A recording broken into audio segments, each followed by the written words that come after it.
Hello. Okay, magandang umaga ho. Pagpasensya nila ko yung boses ko, ano, medyo, ganyan ko talaga nagtitinata. Kasi akala ko ba naman, nung nagtuturo ako, akala ko church yung kausap ko estudyante pala. Habang nagle-lecture ako, bigay todo ako kaso, 6 na oras, kaya ito nangyari. Kailangan pala sa susunod, medyo umalalay ako ng pagsasalita. Ayan. Anyway, ito ho yung ating topic ngayon, heartless worship. Kanina, ang ganda ho ng mga inawit natin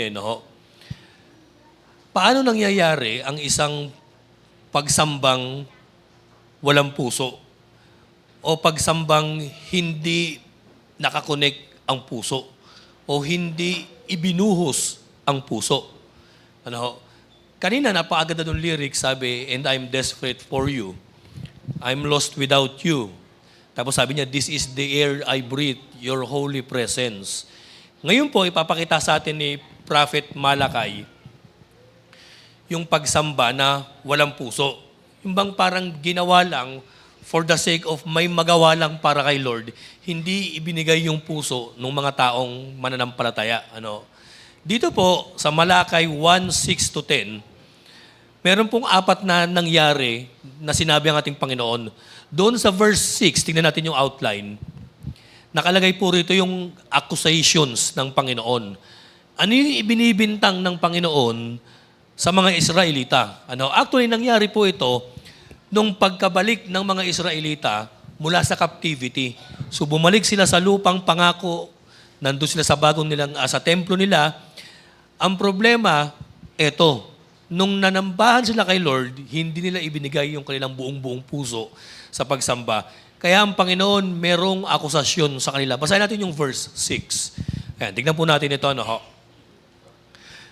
A son honors his father and a servant his master. Ang ganda nung analogy ni Lord. Kung ang anak, nire-respeto ang tatay at ang mga alagad, yung mga tagapaglingkod, nire-respeto yung kanilang mga boss.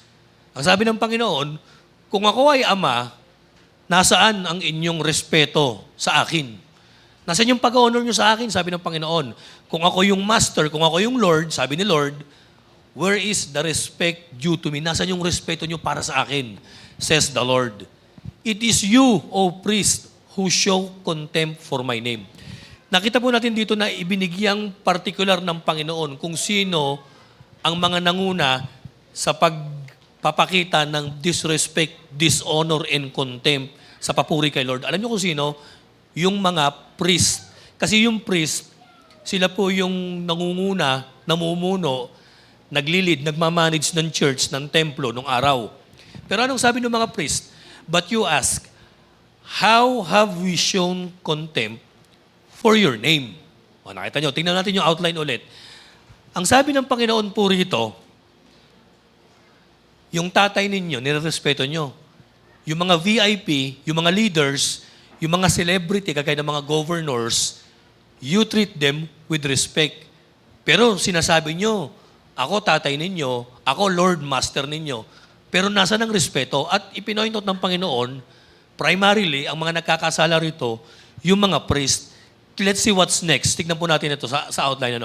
Tandaan natin, church, worship is not an action. It is not just an action. Akala natin ang worship, pagkanta, pagtaas ng kamay, going to church, attending service, giving offering to the Lord. Akala natin ang pagsamba ay pure action. Pero hindi Worship, usually and mostly, it reflects how we truly treat God. Ang pananambahan pala, hindi lang aksyon, hindi lang pagkanta, kundi kung papaano mo trinatrato yung ating Panginoon.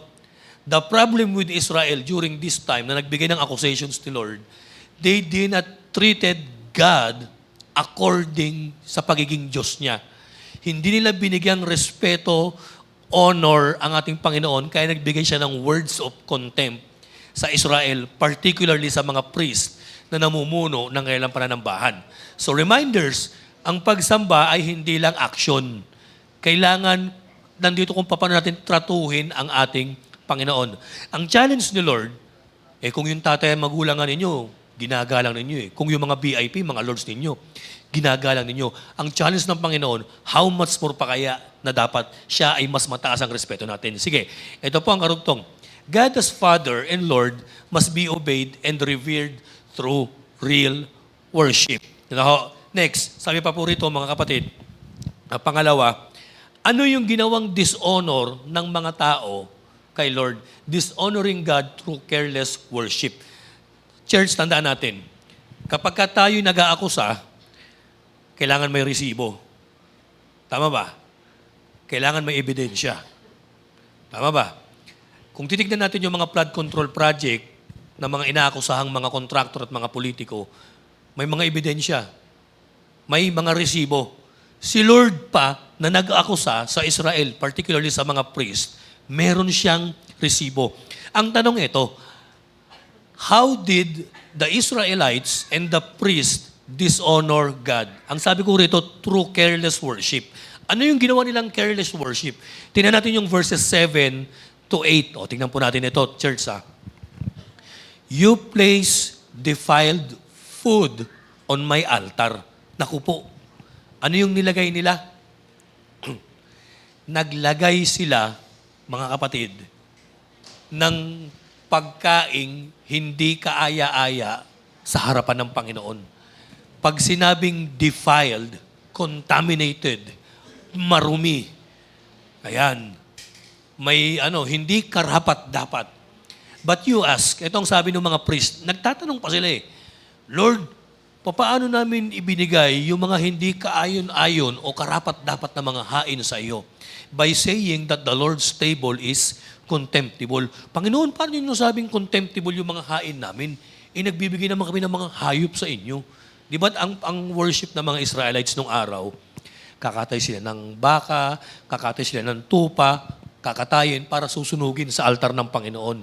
Ang bintang sa kanya ng Panginoon, yung mga hinahain ninyong mga hayop, defiled. Sabi ng mga Israelita, paanong defiled yung hinahain namin? Tingnan natin yung verse 8. Ito po. When you bring blind animals for sacrifice. Naku po, ito naman pala Ang inihain nila, bulag na hayop.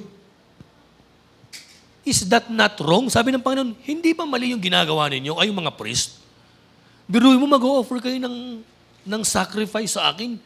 Yung hayop, bulag, iisa mata. May injury.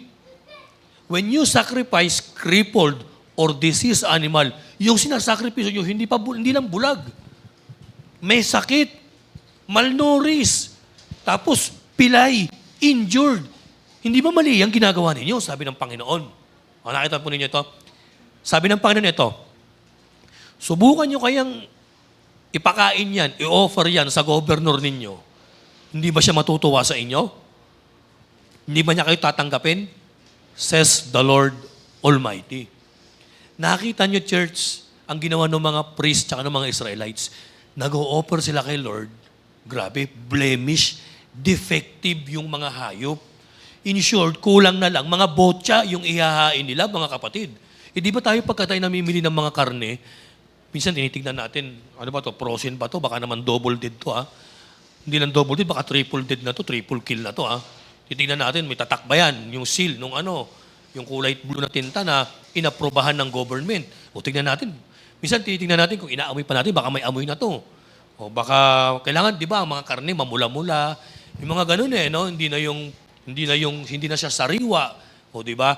So kung tayo, maselan tayo sa pagbili ng karne for our own consumption, tapos ipapakain natin sa mga governors, sa mga VIPs, sa mga taong nire-respeto natin, ang bintang ng Panginoon, dapat kayo maganda rin yung ibinibigay yung hain sa akin Kaya lang sabi ng Panginoon, nakakadetect ako sa inyo, nakikita ko yung mga hayop, bulag, pilay, botya, may injury. Sabi ng Panginoon, tingnan natin yung outline, church. They dishonored God through careless worship. Ano ibig sabihin ng careless? Yung bang parang wala kang care, wala kang pakialam, pupunta ako sa church, bahala na kung ano mangyari. come as I may. Ayan. Go as I, parang darating ako kung ano talaga ako. Ayan, no? Tingnan natin po yung karugtong, church. Listen to this. Hindi nyo ba alam na ang ginawa ng mga Israelita, yung blemish offering, were explicitly forbidden in Leviticus 22:20-22. Oh, basahin natin yung Leviticus nakalagay dyan sa verse. Ano? Leviticus 20:22-20. Ito sabi ng Panginoon, do not bring anything with a defect. Ang sabi niya, hindi lang hayop. Anything. Pati grains, pati mga pagkain, anything with defect. Because it will not be accepted on your behalf. Dahil hindi ito katanggap-tanggap, sabi ng Panginoon. Sa verse 21, when anyone brings the herd or flock, a fellowship offering to the Lord to fulfill a special vow, or as a free will offering, it must be without defect or blemish to be acceptable. Abay, kailangan lang ihahain, sabi ng Panginoon. Hindi naman bulag, hindi pilay, hindi malnourished, hindi may sakit. Kailangan perfect, sabi. Unblemished, hindi blemish. Kailangan hindi defective. Kailangan walang sakit. Sa verse 22 ng Leviticus 22, do not offer to the Lord the blind, or bulag, the injured, or the maimed, or anything with warts. Biruin mo kahit yung mga hayop na merong mga skin disease, o yung mga hayop na may mga bukol-bukol, or running sores, pati nga yung mga may pasa eh. Do not place any of these on the altar as an offering made to the Lord by fire. Nakita nyo to? Eh, ang problema ang ginawa ng mga pare, ng mga priest, ito bulag, bigay natin kay Lord. Ito pilay, bigay natin kay Lord.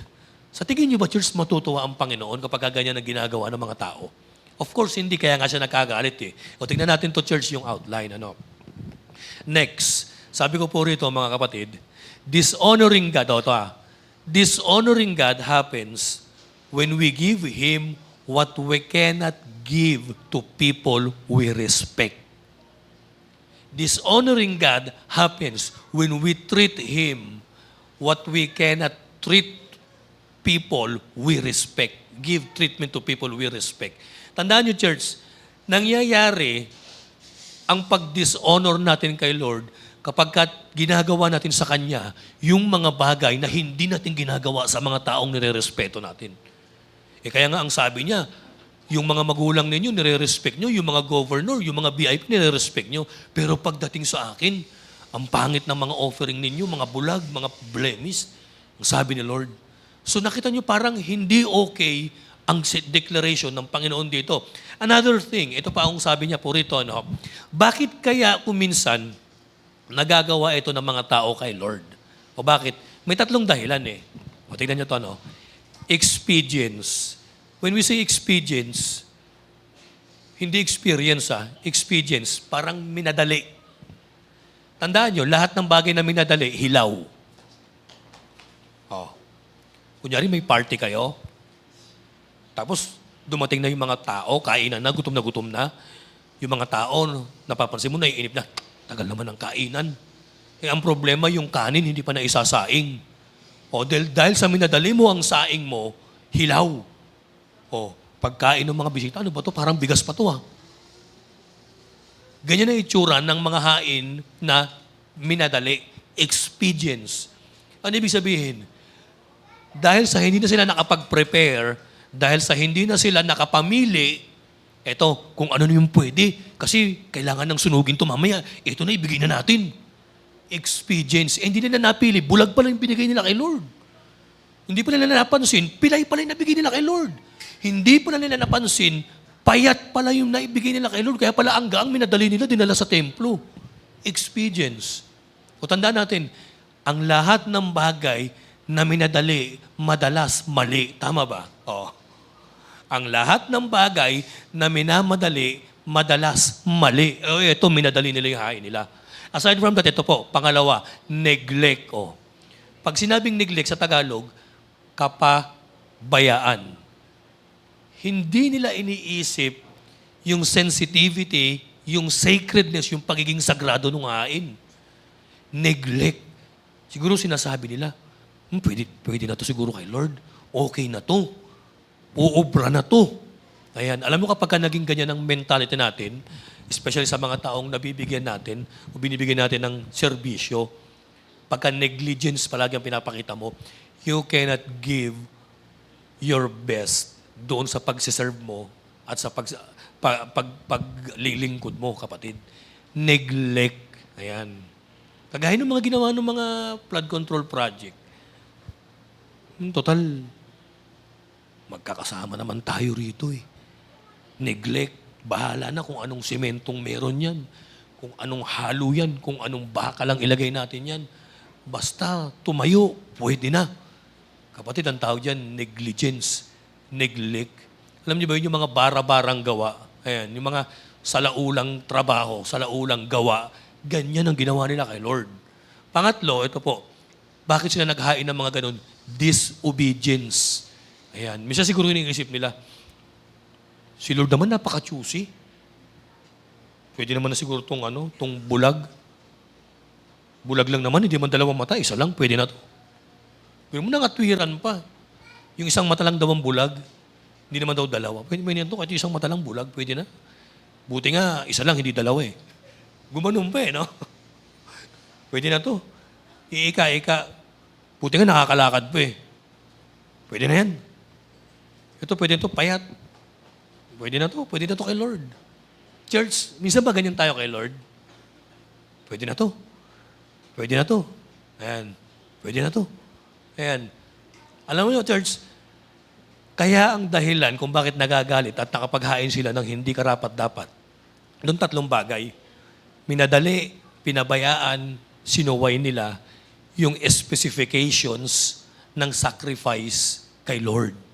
Kaya ang Panginoon nagagalit sa kanila. O tingnan natin, church, yung karugtong.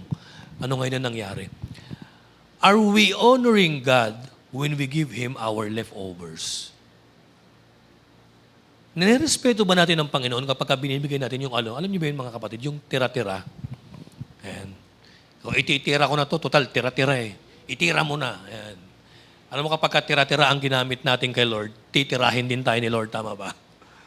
Kasi tira-tira, tira mo na o titirahin ka rin ni Lord. Our spare time, ayan, our half-hearted service. Actually, yung ginawa ng mga priest, nung naghain sila ng bulag, pilay, tsaka defective, ang reflection niyan yung puso nila sa Panginoon. And at the same way, if we give God our leftovers, our spare time, our half-hearted or cold-hearted service, we are dishonoring God in the same way the priest in the Israelites had dishonored Him. Kailangan ibigay natin kay Lord yung the best natin eh. Kailangan gawin natin para kay Lord yung the best natin, mga kapatid. O tingnan po natin ito, no? Ito na, ano nga ba ang side effect kapag tayo mga mananampalataya at mananamba kay Lord, nagkaroon ng careless worship? O kanina, nakita natin yung act of careless worship. Ngayon makikita natin yung consequences of careless worship. Ano bang nangyayari kapag nagkaroon tayo ng pananambahang hindi taos-puso kay Lord? O, di ba? O tingnan natin yung verse 9. Now, implore God to be gracious to us. O ngayon, nagmamakaawa kayo na maging mahabagin at considerate ako sa inyo, sabi ng Panginoon, with such offering from your hands, will He accept you, says the Lord Almighty. Kung yung mga ganyang offering ninyo, itatanggapin ko ba yan? Ito matindi. Yung unang statement, now implore God to be gracious to us. Ano ibig sabihin? Humihiling yung mga tao ng biyaya kay Lord. Humihingi sila ng blessing kay Lord.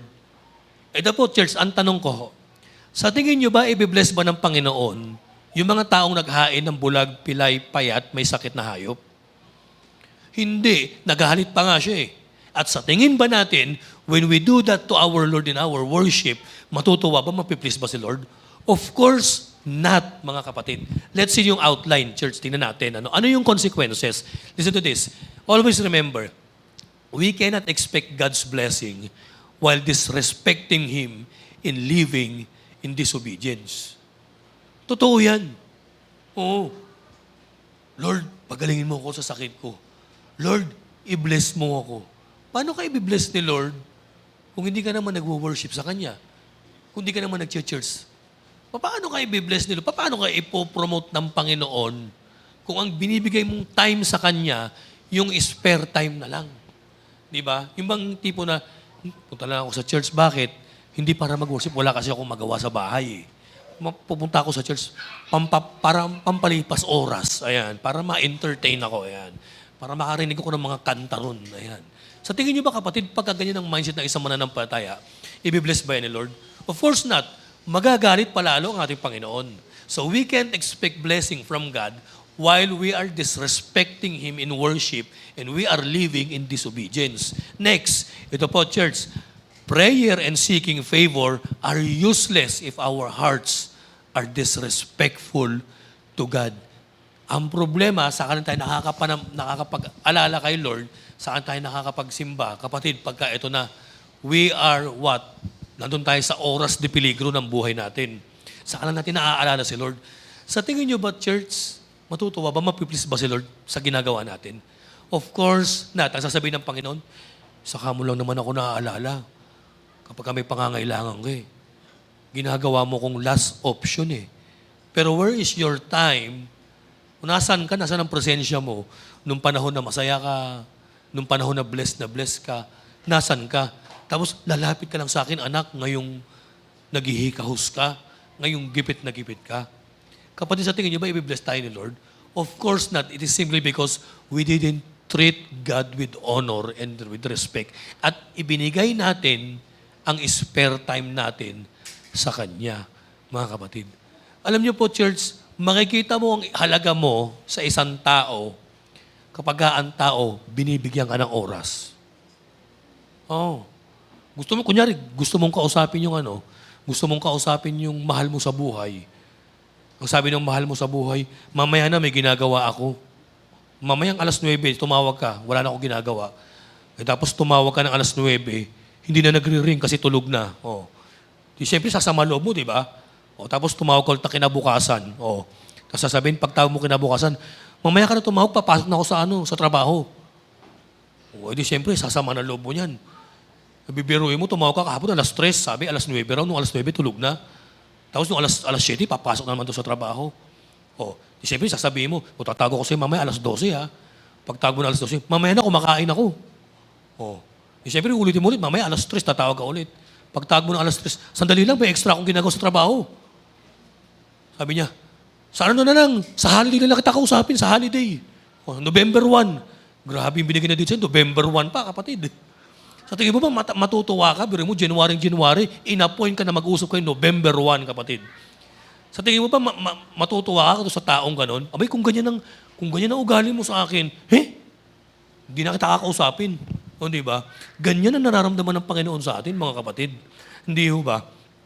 Saka lang tayo lalapit sa Kanya pag may extra time. At ang matindi, yung extra time na ibibigay natin kay Lord, oras di periglo pa natin, mga kapatid. Tama po ba? So, praying and seeking favor are useless if our hearts are what? Disrespectful to God. Okay, tingnan natin yung karugtong, mga kapatid. Religious activity without reverence is hypocrisy. Totoo po yan. Ang sabi ng Panginoon, naghahain kayo, nagsusunog kayo, palagi kayong nagwo-worship sa templo, pero nasan yung respect, yung reverence nyo sa akin? Yung ibinibigay ninyo, bulag, pilay, may sakit. Religious activity lang yung ginagawa ng Israel, pero wala silang trato ng pag-respect pala sa Panginoon. Kaya ang nangyayari, hypocrisy po ang kinalabasan, panglabas lamang. Tignan po natin yung karugtong ngayon. Ano ang ginawa ng Panginoon ngayon? Ito po, yung conclusion ng Panginoon sa verse 10. Ito po ang sabi niya. Ito po yung pinaka-heart ng mensahe natin. Oh, that one of you would shut the temple doors so that you would not light useless fires on my altar.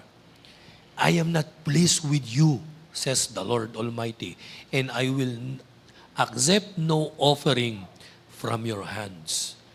Biro mong sabi ng Panginoon, sana may magsarado ng church ninyo kung magsisimba lang din kayong walang puso, sabi ng Panginoon. Sana wag nang buksan yung mga mic, yung mga tugtugan ng instruments para kayo kumanta. Sana wag nang buksan ng aircon para hindi kayo maging comfortable sa pag-worship sa akin, sabi ng Panginoon. Kung mag-worship kayo ng hindi taos puso, sabi niya. Biro mo, sabi ng Panginoon, sana may magkandado ng templo para wala nang papasok at maghahain ng bulag na hayop, ng pilay na hayop. Kasi pansin niyo, church, masama ang loob ng Panginoon dito eh. Ano? Hindi okay si Lord dito eh. Sabi, alam niyo, para kay Lord, mas maganda nang walang magsamba kaysa may nagsasamba namang hindi taos puso. O, tama po ba? At ang sabi niya, and I will no accept offering from your hands. O, listen to this. Tingnan natin itong sinasabi ng verse, mga kapatid. Ito po yung karugtong. Ayan, tingnan natin yung karugtong dyan. Sige. God would rather have no worship than worship that is insincere or heartless. Ritual without love and obedience is offensive to Him. It is offensive to God. Abay, sabi niya, pag magsisimba ka nang wala ka sa puso mo, na napipilitan ka, wag na lang. I'm gonna shut the door of my temple. I'm gonna shut my presence up to you, in front of you. If you're gonna worship me without respect, if you're gonna treat me without respect, sabi ng ating Panginoon. Tingnan pa natin yung karugtong church. Worship that costs nothing is worth nothing. Ang pagsamba na binaliwala ay baliwala rin na pagsamba, kapatid. Walang bearing. Sabi ng Panginoon, hindi. Walang bearing yan. Anong matututunan natin dito? Tingnan po natin yung mga karugtong. God rejects offering that dishonors Him. Sa tingin nyo ba, alam niyo, ito napansin ko kay Lord eh.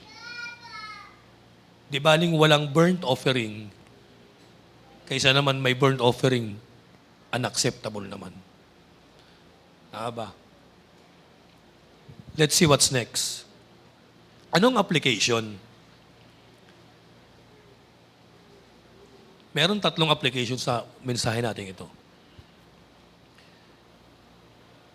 Church, tignan palagi natin sa sarili natin, sa buhay natin, kung ano yung ino-offer natin kay Lord. Kamusta yung prayer time mo kay Lord? Nagpe-pray ka pa ba? Kinakausap mo pa ba kay Lord pagdilat ng mata mo? Nasasabihin mo, thank you Lord, I'm still alive. Siya ba agad ang unang nasa isip mo? O pagbukas, paggising mo sa umaga, walang iba kang dadamputin kundi ang cellphone mo. Titignan mo kasi kung nasa na yung Lazada at Shopee mo, imo-monitor mo, nasa na kaya? Kailan kaya darating ito? Examine what you offer to God. Time, yung service, yung pagharap mo sa Kanya, yung pagsunod mo sa Kanya, are you obeying God wholeheartedly or half-heartedly? Tandaan nyo, ang obedience na may kulang-kulang is disobedience. Ito, yung devotion, pag sinabing devotion, yung pagiging devoted mo kay Lord, yung pagtrato mo na nahahanga ka sa Kanya, yung nag-aano ka, quality time ka sa Kanya, devotion, kapatid.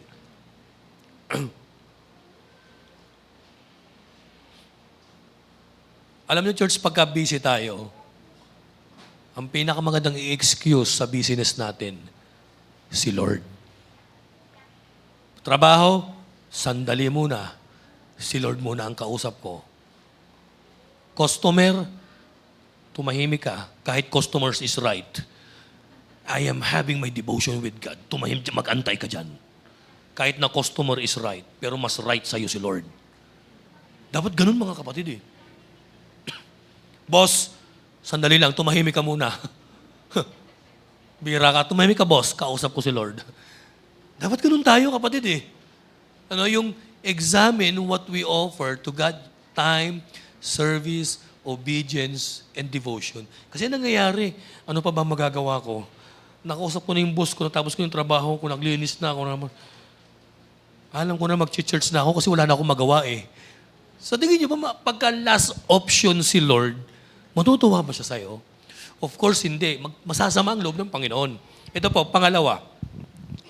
Beware of treating worship as routine instead of devotion. Kung minsan, ito na nangyayari. Ito lalo na sa mga naglilingkod kay Lord. Sa mga worship team, sa mga elders, sa akin, kagaya kong pastor. Baka naman kasi trinatrato na natin yung linggo na parang eto, linggo na naman, alam ko na gagawin ko, matik, maghahanda kami ng mensahe ko. Yung mga worship team, ito na yung outline, ito na yung ano ko, yung line up ko. Ito na, tapos Sabado, ito na yung devotion ko. Yan. Ito yung mga kakantahin, yung mga sisiprahin ninyo. Church, worship team, tinitreat ba natin yung worship na routine na lang? Tapos sasabihin mo pa, kakakanta ko lang last month, ako na ulit naka-schedule. Ako na naman. Tapos sasabihin ng drummer, ako na lang lagi, wala na pong kapalitan. Sasabihin yung sound technician, ako na lang lagi nagpipit, wala na makapapalit sa akin. Listen to this. Don't treat worship as a routine. Yung bang, eto, Biyernes, malapit na, Sabado, practice, tas Linggo, kakanta na naman kami. Tapos, Biyernes, malapit na, Sabado, practice, kakanta na naman kami. Nagiging yung routine na lang na nawawala na yung puso mo sa paglilingkod mo at pagsamba mo kay Lord. Pangatlo, God deserves our best, not our excess. Di ba? Nagbigay ka kay Lord, butal to Lord, butal. Alam mo, kapag nagbibigay ka ng butal mo kay Lord, napaka-brutal mo naman sa Kanya. Ano ba? Yung excess, butal. Ito. Sobra. Sobra to Lord. Bibigay ko sa'yo, Panginoon, yung sinukli sa akin yung chopper sa jeep. Ang problema ay puro tagbibitching ko pa binigay mo. Kahit yung tagbibitching ko, di na tinatanggap ng mga naglilimos ngayon, tapos yung pabibigay mo kay Lord. Di ba? God deserves our best, not our excess, kapatid. Yung best. Kaya nga kinalugdan ng Panginoon si Abel eh. Kasi anong sabi doon sa Genesis? Pinili raw ni Abel yung pinakamagandang tupa. Siguro tinitignan niyo yung mga tupa niya. Ito, ay wag. May kuto tsaka may lisa eh. Ayaw ni Lord yan. Ito, ay medyo iika-ika, parang may tama, may injury. Ito, itong ganda. Yung nga, inisa-isa niya, in-inspect niya. Walang kuto, walang sugat, walang galos. Tinignan niya, medical check-up pa niya, walang sakit. Ito, ihahain ko kay Lord. Kaya anong sabi sa Bible, sa Genesis, nung inihain ni Abel yung kanyang haid, natuwa kay Lord at na-insecure yung kanyang kapatid na si Cain, mga kapatid. Alam niyo, ibigin natin kay Lord yung the best. Huwag yung excess. At habang tayo nabubuhay, habang tayo malakas pa, sana ibigay natin yung lakas natin sa paglilingkod kay Lord. Kayo mga kabataan, habang malakas ba kayo? Di ba mamaya maglilinis kayo? Ibigay niyo yung nyo kay Lord. Excited na ako maglinis, Pastor. May kwento sa akin si Bishop, sabi niya, ang tagal na rin niyayaya niya itong kalalakihan sa church niya. Halika na, sama ka na, discipleship. Tuturuan kita, magpastor ka na rin. Sabi niya, Pastor, busy ako sa trabaho ko eh. Busy ako sa mga activity ko eh. Ang tagal niya nang niyayaya, halos years, taon. Yan nangyari na, nagkasakit na stroke. Ito na, gumaling naman. Ang problema, nung hindi na siya makakilos ng maayos dahil sa side effect ng kanyang stroke, sabi niya, Pastor, maglilingkod na ako kay Lord. Ano sabi ni Bishop? Paano ka makapaglingkod ng maayos niyan? Lakas mo, hindi mo na naibigay ng todo kay Lord. Saka ka maglilingkod, ngayong ika-ika ka na, sabi niya. Church, habang malakas pa tayo, habang may kakayanan pa tayo, habang may resources pa tayo, let us give our best to the Lord, not our excess, kapatid. Ang problema kung minsan ang ministry, tinitingnan natin ang ministry bilang, alam niyo ba yun, retirement. Pag nag-retire ako, saka ako magmi-ministry. pag retired na ako, ilan to ka nag-retire? 70. Ayan. So tingin nyo ba may magagawa ka pa para kay Lord? Bagamat may magagawa ka pa, pero yung nalipasan ka na ng prime mo, nung peak strength mo, kapatid eh. Ano? Alam nyo, bilib na bilib ako sa mga tao naglilingkod kay Lord eh. Yung bang absent para lang kay Lord eh. No, yung uubusin mo yung mga, ano mo, yung uubusin mo yung absent mo para kay Lord, mga kapatid. Hindi mo sinasabing magbitiw tayo lahat sa trabaho at maglingkod kay Lord. Kundi, dapat ibigay natin yung the best portion natin kay Lord. No? O tingnan natin to church, yung karugtong. Conclusion, ayan. God doesn't want an altar that is kept warm by a cold-hearted worshiper. Tingnan mo ngayon katabi mo kung nanlalamig ang puso niyan. Yan, tingnan mo. Ano ba nakakapagpait ng puso dyan katabi mo? Valentine's Day? Sana wag naman. Sana uminit ang puso mo, hindi dahil sa Valentine's Day, hindi dahil sa araw ng mga puso. Hindi. Sana uminit ang puso ng katabi mo dahil may passion siya kay Lord. Ayaw ng Panginoon yung mga tao na nagpapainit ng altar at ang puso nila nanlalamig naman sa Kanya. O tingnan po natin yung karugtong ulit. Be careful of keeping the altar warm but letting our hearts grow cold. Ayan. Ang tinahugot dito, no, mga kapatid? Sabi niya, mag-ingat-ingat kayo. Baka naman kakasiga mo ng altar, kakasunog mo ng kahoy dyan ng mga hain, hindi mo namamalayan yung puso mo, ang lamig na pala. Alam niyo, ako aminin ko, dumating din sa time na naging ganyan ako. I am more preaching about God, pero yung passion ko, unti-unting na-out of focus eh. Unti-unting napopokus sa problema, unti-unting napopokus sa kinaaabalahan, unti-unting napopokus sa hobby, unti-unting napopokus sa iba't ibang bagay. Kaya nung na-realize ko, Lord, ang lamig na pala ng puso ko. Nag-repent ako kay Lord eh. Naiyak ako eh. Sabi ko, Lord, patawarin mo ako. Help me, Lord, to get back into the heart of worship. And be careful of keeping the altar warm, but letting your hearts grow cold. Pangatlo, when we lose our awe and wonder of God, our worship becomes a chore. Ano ba pronunciation dyan? Chore. Parang yung trabaho na lang, yung activity na lang, to be managed rather than a privilege to be celebrated.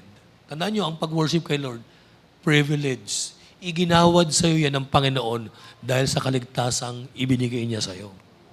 We have privilege to worship God na mag-celebrate tayo sa Kanya tuwing linggo. And then ito po, basahin po natin ito, church. Dito na tayo magtatapos. Pwede po tayong tumayo. Alam nyo ba, na ang Panginoon, dahil sa ating mga kasalanan, nagbigay din siya ng sacrifice para sa atin. Kung ang Israel nagbibigay ng sacrifice para kay Lord, dahil sa pasasalamat nila sa Diyos at pagsamba nila, si Lord naman nagbigay ng sacrifice para iligtas tayo. At yan si Jesus Christ. Ito ang sabi ni Pedro, 1 Peter 1:18, for you know that it was not with perishable things, such as silver or gold, that you were redeemed from the empty way of life handed down to you from your forefathers, but with the precious blood of Christ. Ano sabi? A lamb without blemish or defect. Kapatid, ang lupit pala natin. Special ka pala kay Lord. Kasi ang ibinigay ng Panginoon sa'yo, heaven's finest. The unblemished Son of God. The perfect Lord and Savior, the Holy One na si Jesus Christ, na hindi nagkasala, hindi nagkamali, at hindi nag-disobey kay God. Siya ang perfect sacrifice para sa atin. Kapatid, ano ang nire-remind sa atin ni Malakay? Malakay always reminds us that we cannot give God our best. Pero sa kabila niyan, ibinigay ni Lord para sa atin ang kanyang best. Si Jesus Christ, mga kapatid. Alam niyo, dapat kung ibinigay sa'yo ng Panginoon yung kanyang best, dapat in return, logically lang, na ibigay din natin kay Lord yung ating best sa Kanya. Sabi mo ka sa katabi mo, the best is yet to come para sa ating paglilingkod. Kasi si Lord, binigay niya yung best sacrifice para sa atin. If ever, kapatid, ngayon, pakicheck up nga ng puso mo. Ano ba yung tibok ng puso mo ngayon? Ano yung dinidesire niya? Nakalimot ka ba kay Lord? Nakalimot ka ba? Nakakommit ka ba ng disrespect? O, kapatid, hindi mo ba naaalala si Lord sa isang araw ng buhay mo? If that is so, it's time now to develop a habit of constant connection with God through worship. Alam niyo kapatid, ang sabi sa Bible, ang templo raw ng Diyos, wala iba kundi yung buhay natin.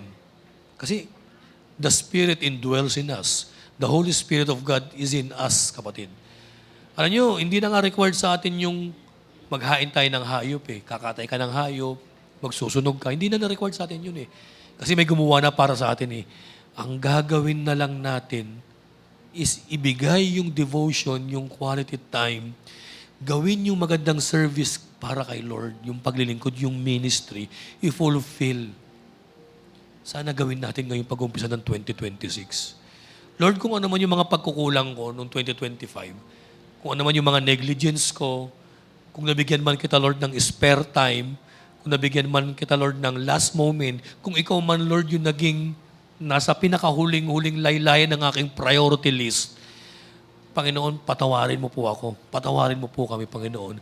Help me, Lord, na ikaw ang number one sa puso ko. Alam mo, nakakalungkot nga nung binabasa ko to, no? Merong accusation si Lord sa mga Israelites. And the same accusations can happen to us if we neglect yung ating pag-worship sa Kanya. Kaya ngayon, kapatid, checkin mo yung puso mo. Baka naman yung puso mo nagiging malamig na. Nagpupunta ka sa church kasi kailangan, kasi dapat. Hindi ka na nagpupunta sa church kasi humahanga ka kay Lord. Kasi patay na patay ka kay Lord. Kasi you are filled with awe and wonder with what God has done into your life. Dapat ganun ang pinaka-motivation natin, kapatid eh. Yung bang ma-stay amazed ka sa mga bagay na ginawa ng Panginoon sa buhay mo. Tayo po yung tayo po manalangin. Lord, ikaw lang ang kailangan namin. We're sorry, Father, kung sakaling natagpuan mo po kami na kagaya, Lord, ng mga priest, kagaya ng mga Israelites, na bagamat kumikilos, nagpupunta ng templo, pero Lord, malayo na pala yung puso nila sa inyo.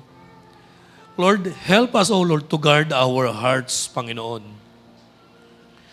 I pray na maging sensitive kami, Lord, sa mga ginagawa namin sa inyo. Lord, sana, Panginoon, ang aming passion huwag matuon sa tao, bagkus sa inyo lamang. At Lord, sana rin, Panginoon, kung paano namin tratuhin yung mga VIP sa buhay namin, dapat, Lord, mas higit ka pa naming tratuhin with respect, Panginoon, kaysa sa mga tao.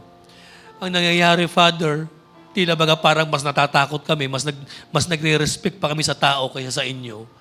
And Lord, because of that, we're really sorry, Father. Lord, help us, O Lord, to go back into the heart of worship. Makonect nawa kami ang aming mga puso, O Lord, sa inyo.